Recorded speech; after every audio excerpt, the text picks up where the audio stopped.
Okay, Bismillahirrahmanirrahim. Assalamualaikum warahmatullahi wabarakatuh. Okay, so today we will continue our class on chapter 4. Okay, I will present now. Tab.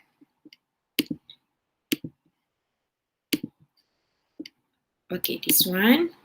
Okay.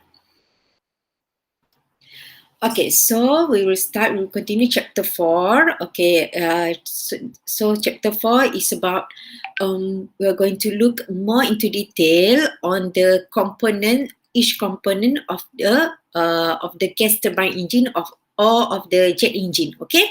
So basically, the components that we are going to look at is the inlet, combustion chamber, compressor, and turbines, okay?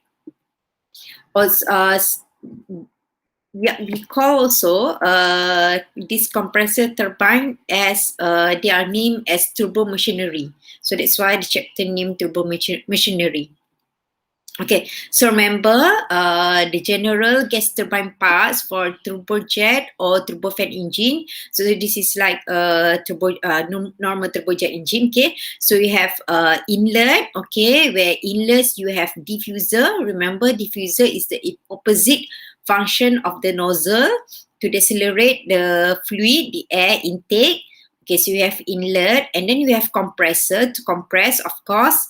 And this compressor, the compressor will be linked with the burner through a shaft. Okay, so that's why you have a single stage, two stage. Okay, we have so we have compressor that link with turbine, and then we have a burner or a combustion chamber where fuel and air is mixed.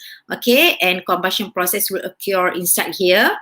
And then at the exit after the turbine, we have a nozzle to accelerate the fluid, the air, to high speed gas flow. Okay, so this is the general parts, general schematic diagram of components in gas turbine engine. Okay.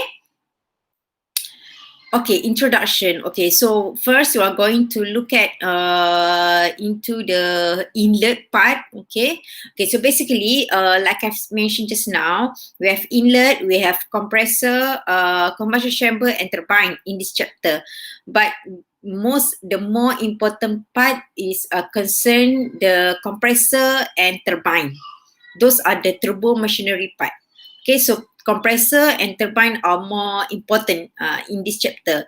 Okay, but I will also introduce to you generally about the inlet, okay, which is the diffuser, and the combustion chamber as well. But just general. The most important part is the compressor and turbine. Okay. Okay, so first inlet. Okay, at the inlet. Okay, so jet engine, okay, most jet engine, the inlets are very important, okay, because it will define the performance, okay, it will influence the performance and the thrust output of the jet engine, okay. So we have, okay, this is just an introduction, okay. So we have two types of intakes. Okay, intake of air from the ambient, from the environment will be input, will be the input of the will be the working fluid input of the jet engine, right? Okay, so you have the intake air, okay, from the ambient at the beginning of the jet engine of the engine. Okay, this is the engine example. Okay, this is the engine of an aircraft. Okay, you have, so at the beginning, at the start, you have intake air. Okay, at the inlet. Okay, so air flow directly through intake air here. Okay, so you have two types of intakes. We have two types of intakes, which is the first one is the subsonic intakes, and the other one is the supersonic intakes, of course. Okay, so we will look first at the subsonic intake.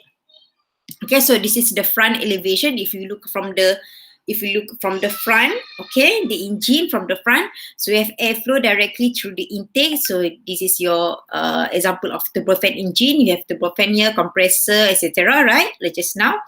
Okay, this is from the side view. Okay, side view. So this is subsonic intakes. Okay, so if we want to locate, we want to define the inlet, like in the previous chapter, zero is the point location from the ambient, at the ambient point. One is the location, location one, point one is the at the inlet of the diffuser, and two is at the outlet of the diffuser or inlet of the compressor. Okay, at outlet diffuser or inlet compressor. Number two, compressor, burner, turbine, and nozzle. Okay, so we have for subsonic. Okay, and then for subsonic intakes, we have another two types of subsonic intakes that we call internal compression and external compression subsonic intakes. Okay. So what is internal compression subsonic intakes? We have a divergent duct. Okay, we have a divergent duct. Okay, and the pressure gradient of the intake are kept low enough to avoid large stagnation pressure loss. Okay. Okay, I will just highlight the most important points. I will look at it. Okay, actually, whether internal or external compression subsonic intakes, the most important part is that we want to achieve at the intake, we want to achieve higher pressure ratio as possible. Okay, the pressure ratio at the intake, we want it to achieve as high as possible. Okay, so that's why at the intake we have the diffuser to decelerate the air, the fluid. Okay, to decelerate the fluid, because if you remember, like I've explained before, from Bernoulli principle, if we and from the Bernoulli principle and from the conservation of energy, if the energy is conserved, right? So if we decelerate, okay, if the velocity, the speed is decreased, then the pressure from the Bernoulli principle and the conservation of energy, the pressure will increase. Okay, velocity decrease, pressure increase, because conservation of energy, when the velocity is decreased, means that we decrease the kinetic energy, and this kinetic energy will be transferred, okay, will be changed, will be converted to pressure energy. So that's why pressure will increase. Okay, so what are we going to achieve? We are going to do at the intake, we are trying to decelerate, okay, to decelerate the air as much as possible, so that we can achieve a high pressure ratio at the intake, at the end of the diffuser, at the compressor. Okay, between the diffuser and compressor. Okay, we want to achieve a high pressure ratio as possible. Okay, so that after that it will be compressed. Okay, right. So so that's why. Okay, so that's why we decelerate the air. So the kinetic energy will be transferred, converted to pressure energy. So pressure will rise. Okay.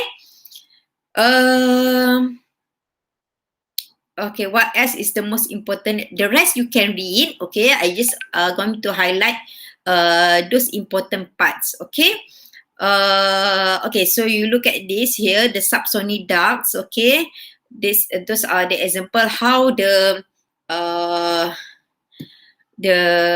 what we call this now, the internal compression and external compression occur. Okay, this is internal compression. This is compression subsonic at the design point. This is the ideal case, and this is external compression. Okay, externally at the, we said, at the lips of the diffuser outside here. Okay. Okay. Okay. Before we go to supersonic, okay, subsonic. Okay, between internal compression and external compression, we are more desire. We try to get to achieve an external compression. Okay, so the external compression is much desire because it is isentropic. Okay, Okay. So if it's isotropic, means that it is more ideal. Okay. So external compression is achieved by shaping the lips of the diffuser duct. Okay, the lips. Okay, diffuser duct. Okay, by shaping the lips, this is external compression. This is internal compression. The lips is here, macam BB tu kan. Okay, the lips. By shaping the lips, okay, is achieved by shaping the lips of the diffuser duct. Okay, so that the free stream tube is in a certain way where there is compression in the free stream. Okay. Okay, so external compression is almost isotropic compression, so it is very highly desirable. Okay. So because there are no in external compression, there is no loss due to friction and there is no irreversibility. Okay. Okay, next is supersonic intakes. Okay, supersonic intakes. Okay. For supersonic flight, it remains necessary that the flow leaving the inlet system to be subsonic. Okay, even though for supersonic intake, we still try to remain subsonic at the exit. Okay, when leaving the inlet, not leaving the nozzle. Okay. So we try to decelerate the supersonic flow to subsonic, okay, by doing shock diffuse, by integrating shock diffuser, oblique shock, etc. This one you will learn in aerodynamic too. Okay, I will not explain this too much. Okay, but there is a way. Okay, a way method to decrease the supersonic the supersonic fluid to change it to subsonic speed. Okay, by doing this by allowing this phenomenon to happen. Okay, so that is about intakes. Okay, so we have subsonic and supersonic intakes, and you have internal compression and external compression intakes. It's just introduction. We will not look too much into detail about the intakes. Okay, so now the more important part is the compressor. Okay, so compressor, how does compressor function? Okay, so this one you have learned in aerothermodynamics course. You know that compression, there are one type of compression occur in internal combustion engine, right? Like for a 4-stroke diesel generator, you have induction, intake, compression, ignition, and exhaust, right?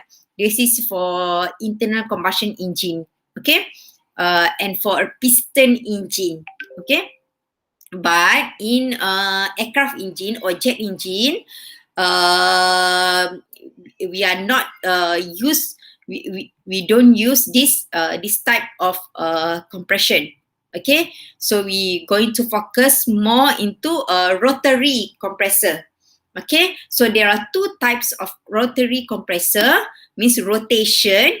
Okay, because just now this is like reciprocating. Okay, by reciprocating the piston, then the induction, compression, ignition, and exhaust will occur. But in aircraft engine, we use rotation approach. So there are two types of compressor, okay, in for aircraft engine or power plant engine, or at power plant gas turbine engine. The first one, this is an axial compressor. Okay, so this is an axial compressor, and this one is the we call it centrifugal compressor, centrifugal center. Okay, centrifugal compressor. Okay, centrifugal compressor or axial compressor. Okay, axis, like the x-axis. Okay, on the axial line. So these are the two types of compressor. Okay. Okay, next. Okay, so a bit detail about axial and centrifugal compressor for aircraft gas turbine engine. Okay, so we have axial or centrifugal flow. Okay, so for axial flow, axial compressor, it has a higher efficiency higher flow and more stage. Right? You look if you look sorry if you look this just now, you have a lot of stages.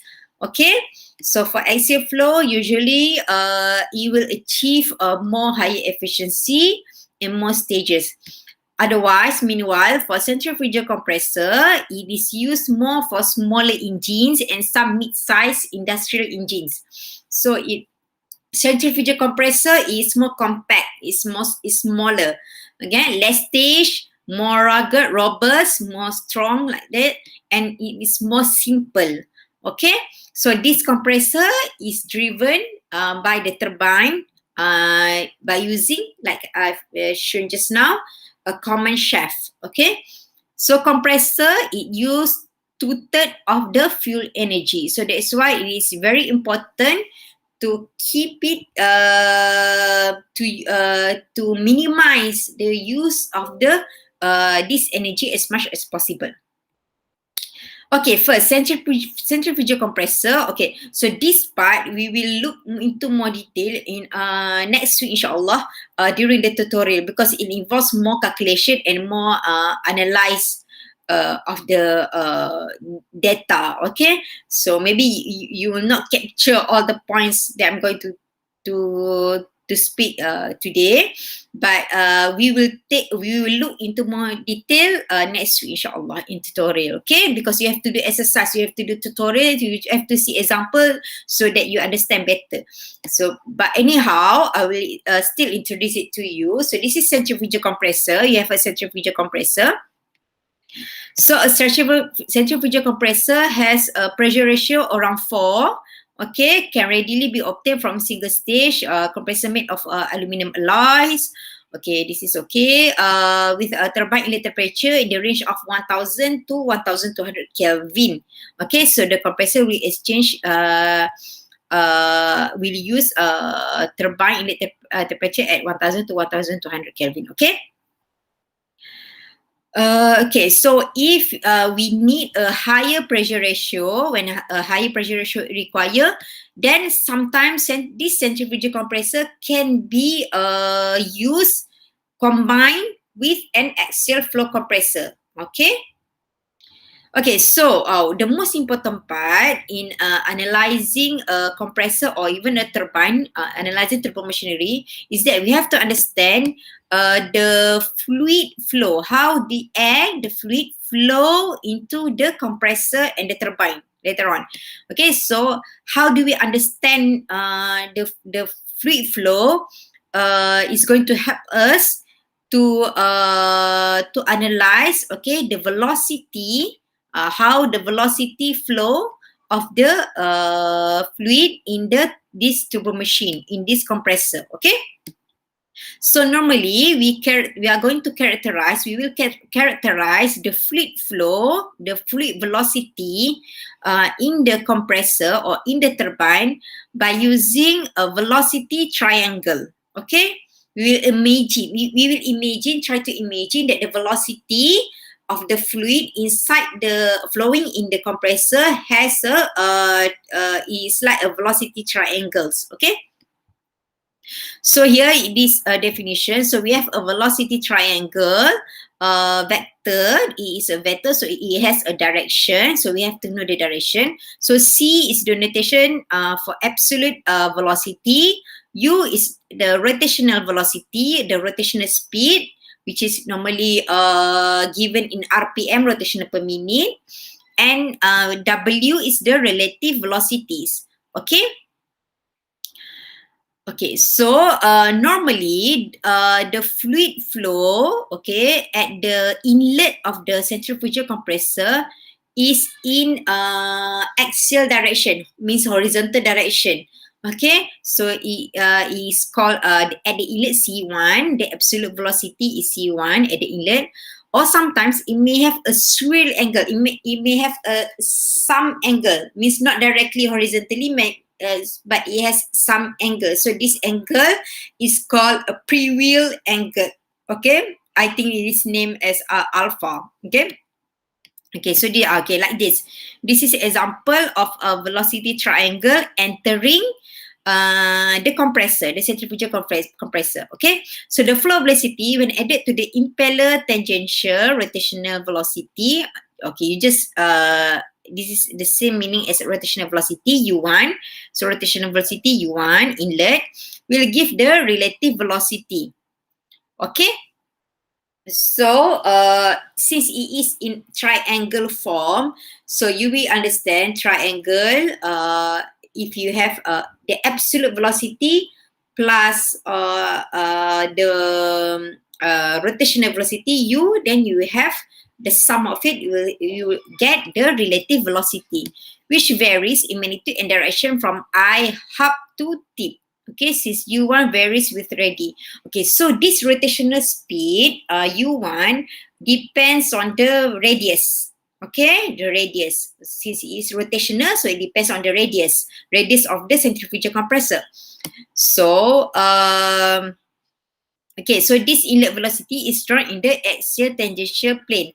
Okay, so for centrifugal compressor, at the inlet, we will look at the, okay, okay, first I have to explain first. So that's why we will look into detail next week, but I will explain first.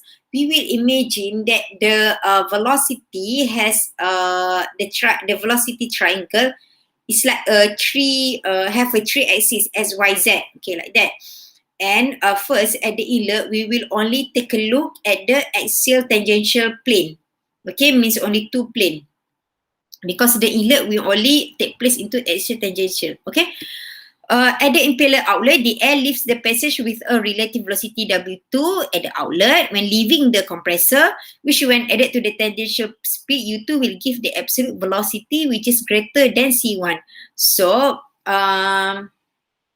after exiting the compressor, we will achieve an absolute velocity higher, C2 higher than C1, and represent the effect of work input to the rotor shaft. Okay, because the work increase, so the absolute velocity increase. Okay. It is interesting to note here that the outlet velocity triangle is at the radial tangential plane. That's different from the inlet impeller. Okay, so at the inlet, the plane of for inlet of the fluid in the compressor is axial tangential, but for the outlet, it is radial tangential plane. Okay, I think you will understand better like this. I think this one also. Okay. So if you look at from the side view, this is the side view of a compressor. Or this is the side view of the compressor. This is the front view. Okay, this one is side view. This one is the front view of a centrifugal compressor. Okay. Dia is the diameter. I tip diameter, I root diameter. So, so this one. So so the fluid will enter the centrifugal compressor in this direction. Okay, in this axial tangential plane. In this direction. Okay, in this direction, the fluid will enter and it will exit here. So it enters this way and exit this way. So that's why exit is radial tangential plane, because it depends on the radius. Okay, inlet, outlet, okay, inlet at the middle here and outlet here. Okay, we can see also here. Okay, inlet, okay, the fluid will goes into enter the centrifugal compressor, inlet at the center, and it will goes outlet. Okay, outlet here. Okay, depends on the radius. So that's why it depends on the radial tangential plane. Okay. Okay, we will look more into detail next week. The formula. When you see the formula, the equation, you will understand better the how the fluid flow. Okay, but at least you understand first here the inlet, how the centrifugal compressor works. Okay, the fluid flow. Okay, next the axial flow compressor. So axial flow compressor has a higher overall pressure ratio. Okay. So it is its function is to overcome, okay, the centrifugal compressor which cannot achieve a high pressure ratio. Okay. Another major advantage, it has a larger flow rate. Okay. Okay, this one you can read. Okay. Okay, I will focus more on the velocity triangle part. Okay. So the axial velocity has also the same as centrifugal just now. Yes,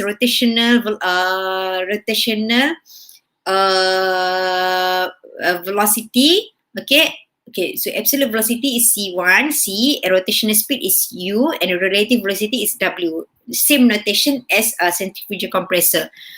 Okay, so after passing through the diverging passage from between the rotor blades that do work on the air, its absolute velocity will increase. So the same as centrifugal just now, when entering the compressor, axial or centrifugal, the absolute velocity will increase. C2 is higher than C1 from compared to the inlet. Okay, while its relative velocity will decrease. Okay. So if C2 increase, then W2 will decrease. So it is normal because of the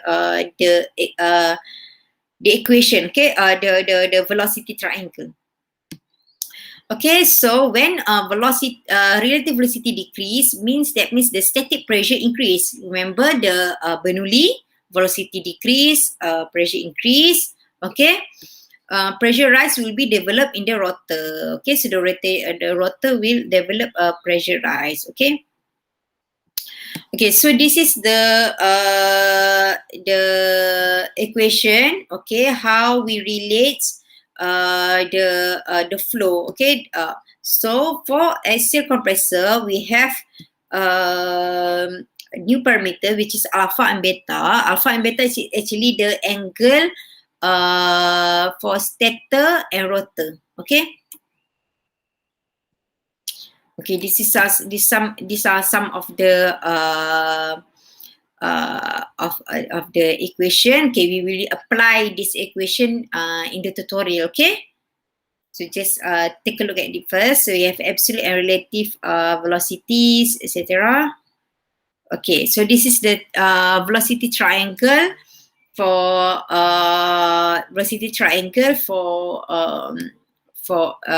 axial compressor. So you have inlet here. Okay, this is the rotor blade.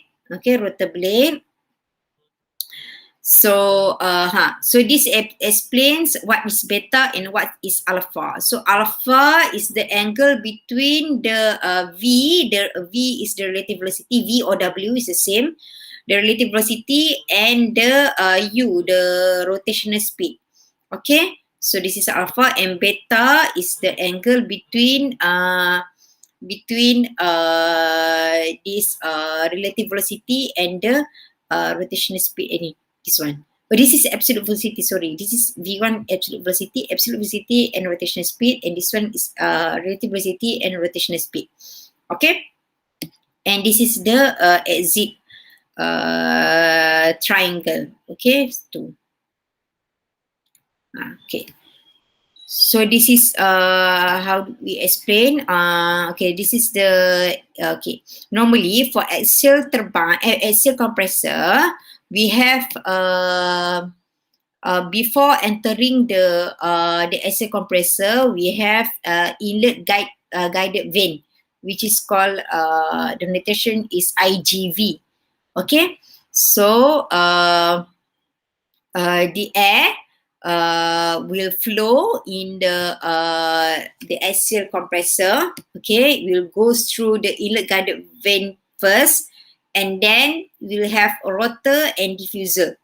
Okay, so for each stage of axial compressor or axial turbine, we will have inlet. We will have rotor and diffuser. So each stage has rotor diffuser, and then repeat again.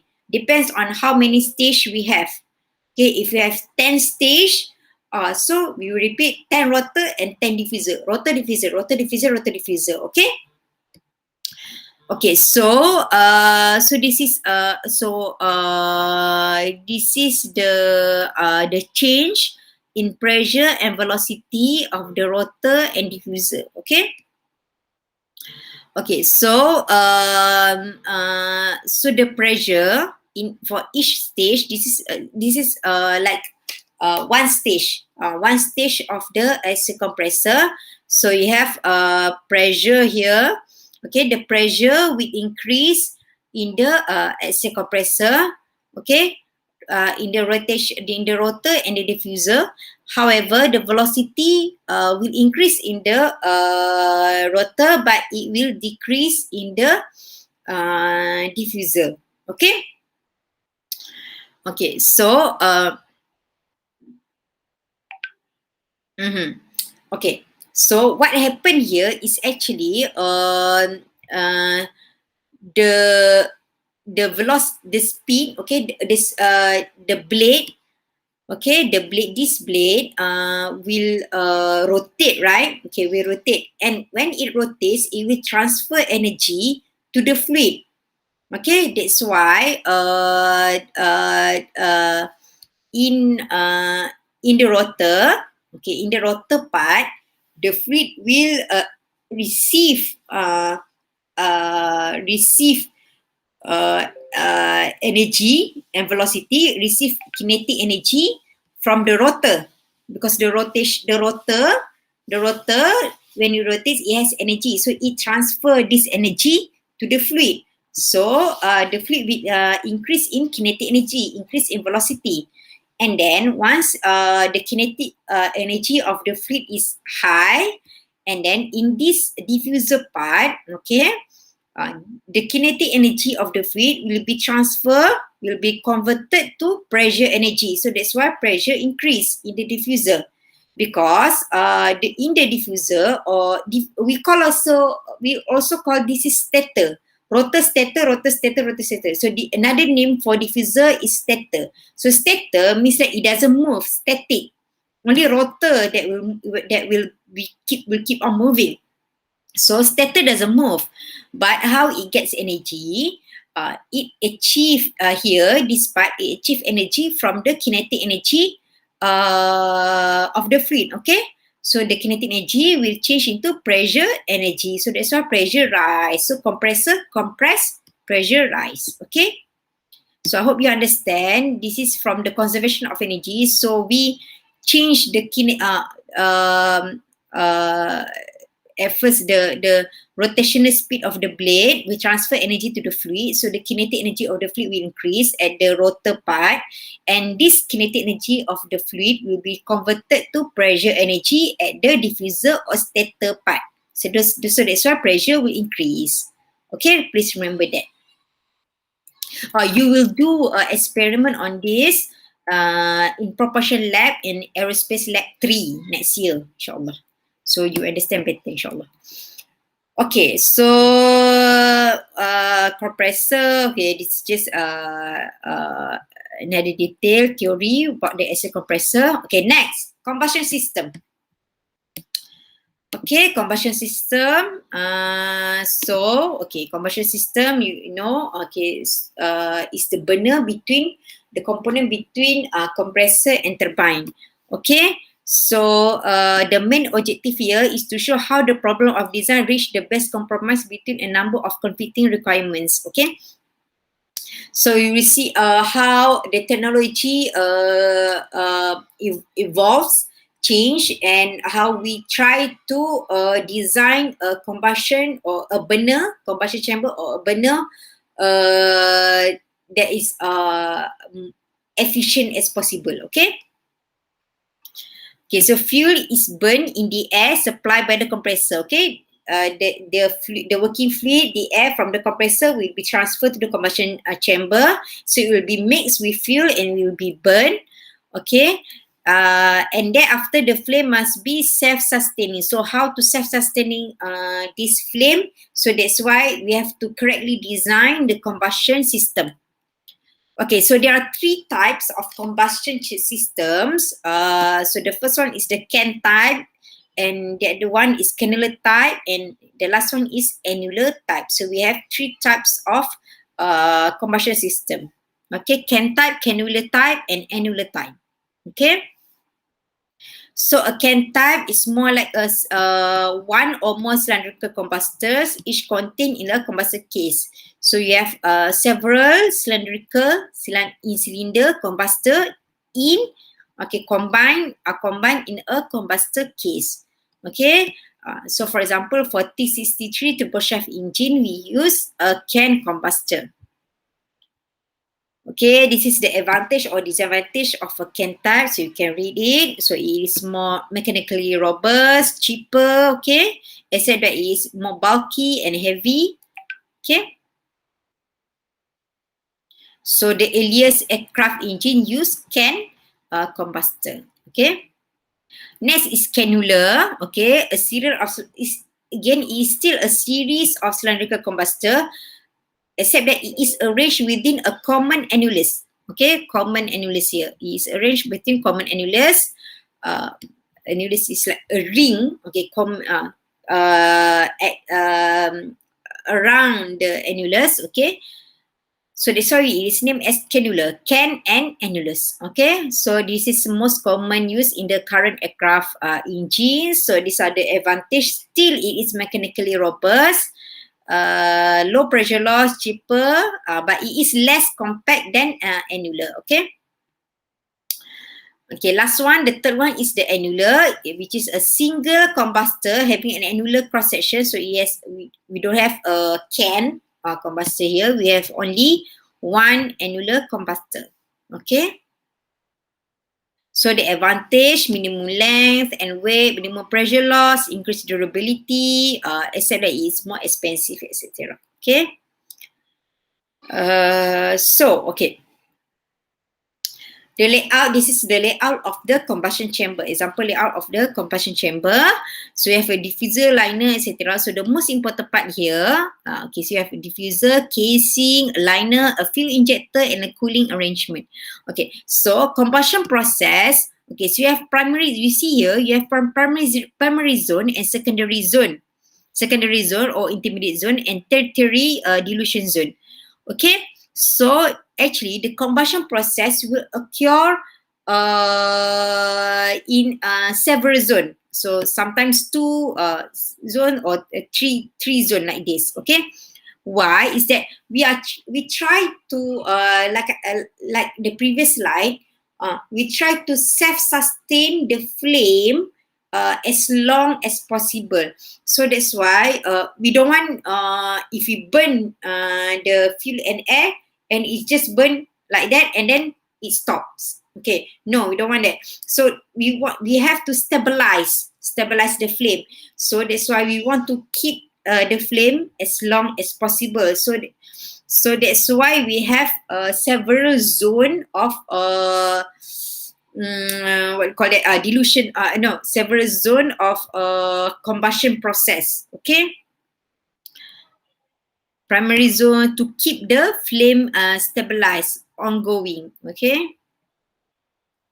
Okay, some important factors affecting combustor design. So what are the factors that we have to look at in order to design more efficient combustor? The temperature of the gas after combustion must be comparatively low, okay, to suit the highly stressed turbine material. So at the exit of the combustion chamber, we don't want temperature that is too high, because otherwise it will damage the turbine, because the turbine has a blade. So this blade is very fragile. Okay, so that's why we develop improved materials and methods for blade cooling. Okay, because we don't want temperature that is too high. Okay, there is a limit of limit of maximum temperature in the turbine. The formation of carbon deposit must be avoided. Of course, we want to avoid carbon as much as possible.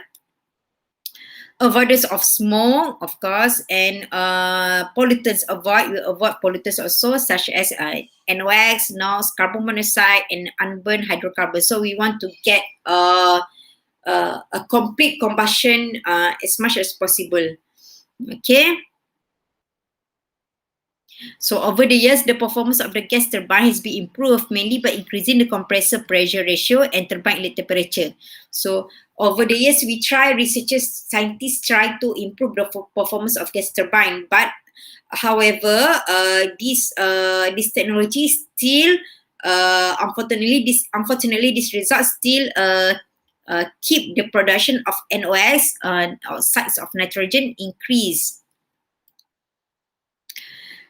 Okay, so this is the combustion process. So what happened in the combustion process is that we mix the liquid fuel with droplets of air. Okay, so mixing of molecules of the hydrocarbons, because the fuel is normally in terms of hydrocarbons, CH4, methane. Okay, we have carbon and hydrogen, so this is called hydrocarbon molecules. So these hydrocarbon molecules will mix with the oxygen molecules, and finally the chemical reactions will occur. Okay. So this is a general overall of air fuel ratio 100 to 1 or 15 to 1.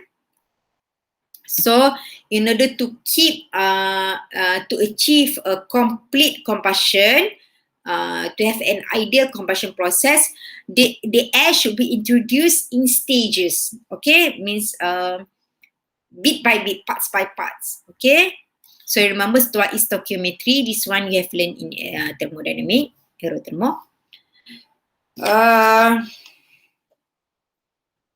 Okay, so the combustion section must release the heat in a manner that the air is expanded and accelerated to give a smooth and stable stream. Okay. This task must be accomplished with minimum pressure loss and maximum. Sorry. Okay. This task must be accomplished with minimum pressure loss and maximum heat release. Okay. So we try to have a 3 such stages like I mentioned just now. So about 15 to 20% of the air is introduced in the primary zone to provide the necessary high temperature for rapid combustion. So this is the primary zone. So 15 to 20% of the air is introduced here.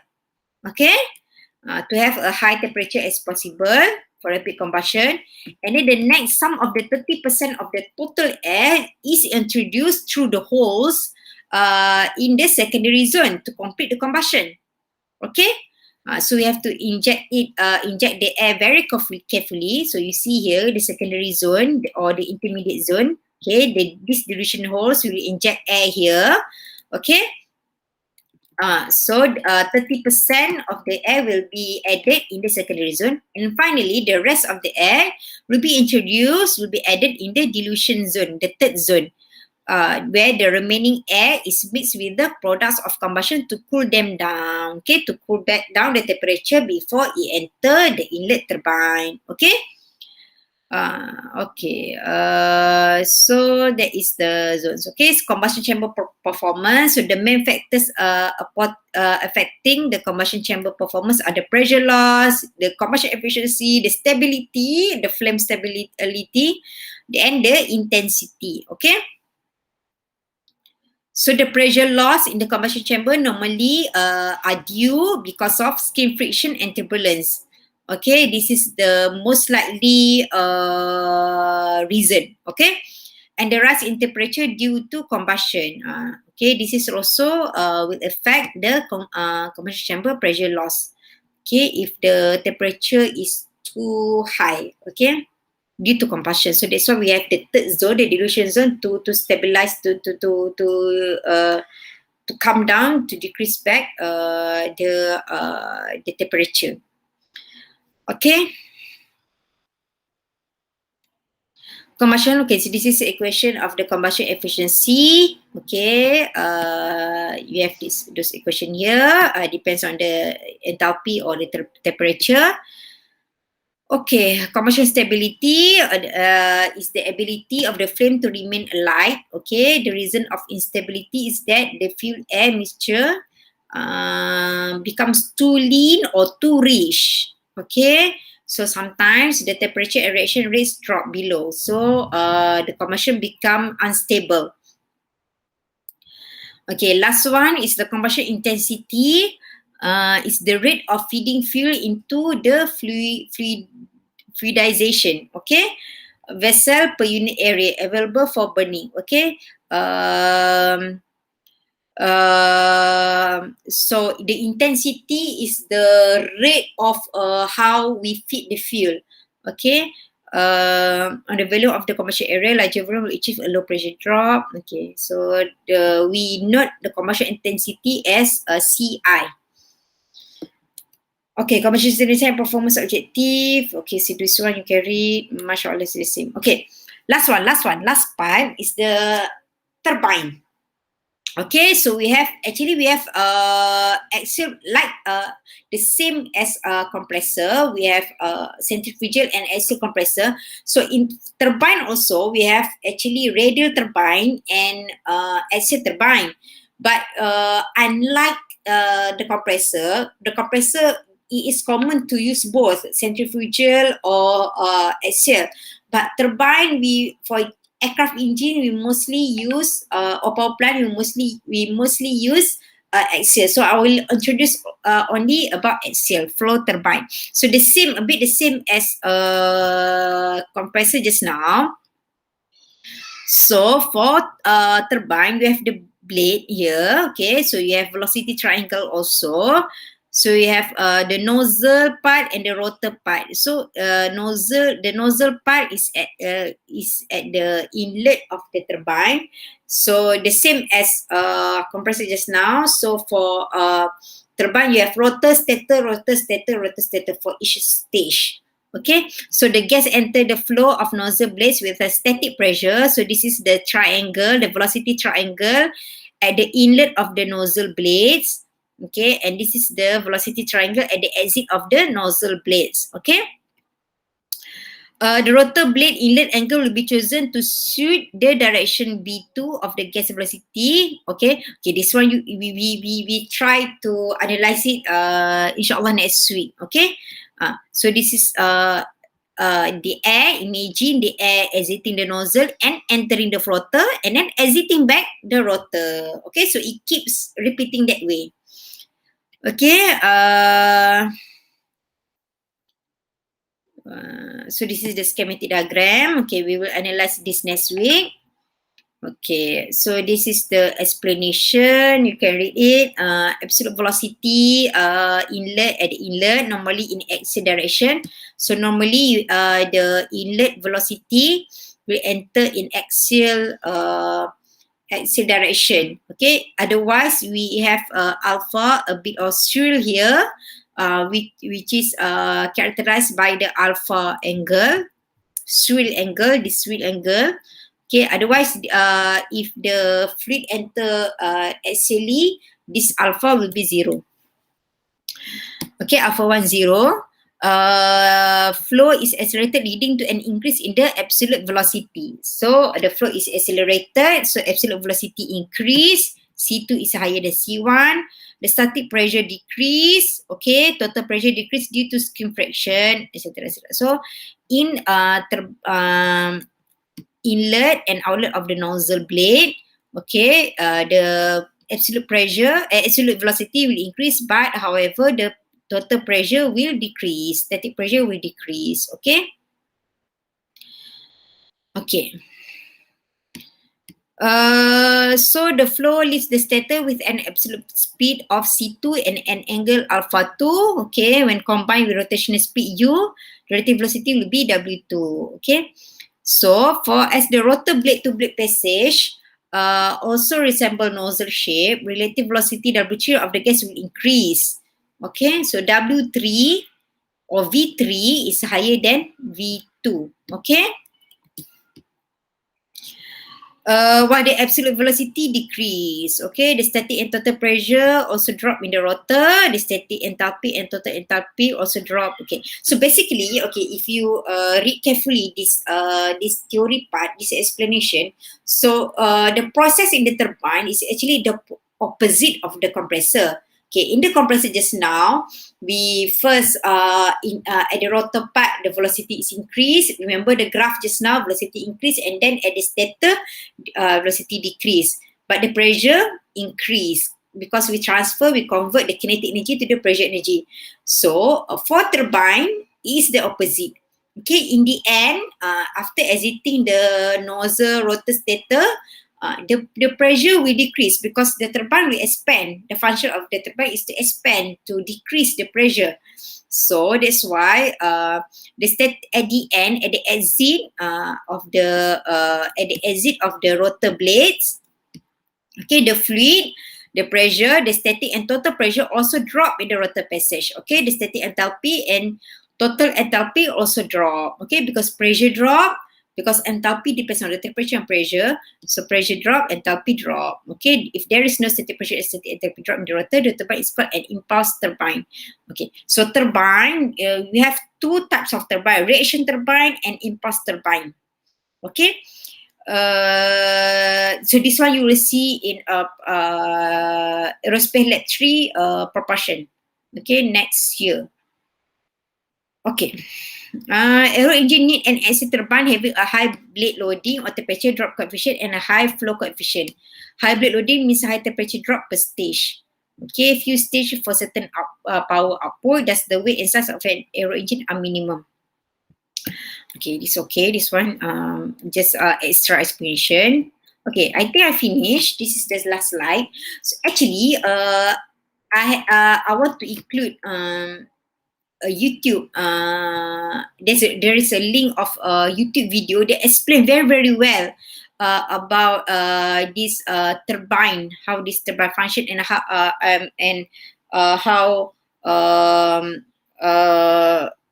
the pressure, the